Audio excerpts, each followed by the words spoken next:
Yun guys, tignan natin yung loob ng SAM-1 amplifier SWAV1000 Pro SAM-1. Tignan natin yung loob guys kung anong laman pa, kasi mabigat siya eh. Sobrang bigat. Hindi naman sobra, no? Talagang mabigat siya.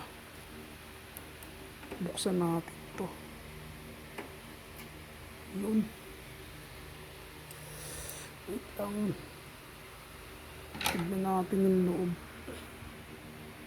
Yun. Tignan natin guys. Wap. Kung anong laman. Anong laman niya. Ayun. Oh, kaya pala siya mabigat. Ano? Wow. Wow, wow, wow. So, kaya pala siya mabigat guys. Grabe oh. Grabe guys oh. At yung ano niya, yung kanyang mga, tingin ko mga original to eh. Ayun oh guys. Talagang solid. Ayun. Ayun nyo guys. Wow, wow na wow. Wow, sukatin natin to guys. Kung gaano kataas tong mga to. Iba sinusukat eh sa mga napapanood ko. So yung taas nito,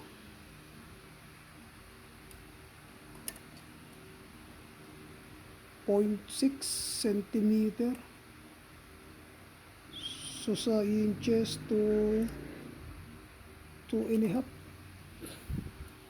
Wow, laki no. Tapos itong kanyang transformer ba tawag rito guys. You know, 3 inches. Yung taas, yung lapad is yan guys, 6 inches. So malaki talaga. Wow. Kaya pala yung price niya guys medyo mataas. No, worth kulang 10,000 to guys eh.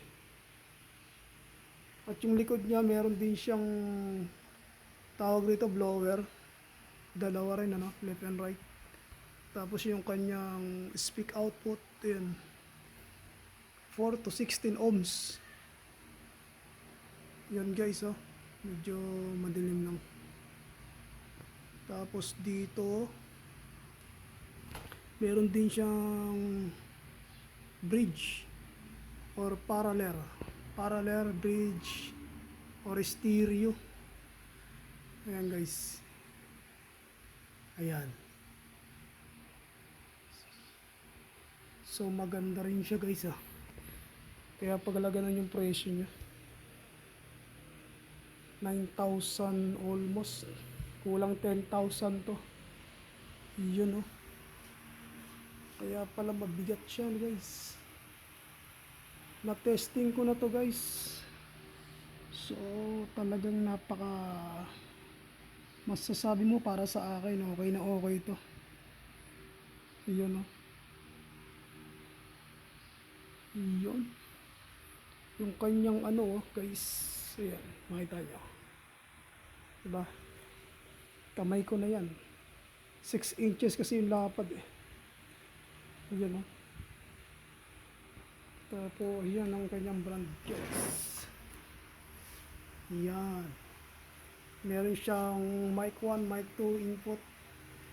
Tapos yung kanyang echo, delay. Yung kanyang volume mic.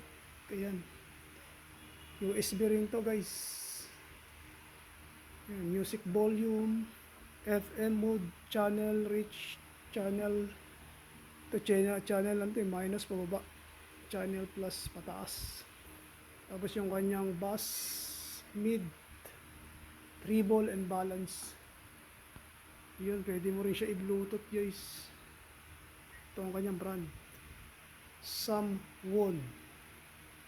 Samwon SWAB 1000 Pro. Wow. Pwede. Pwede to guys.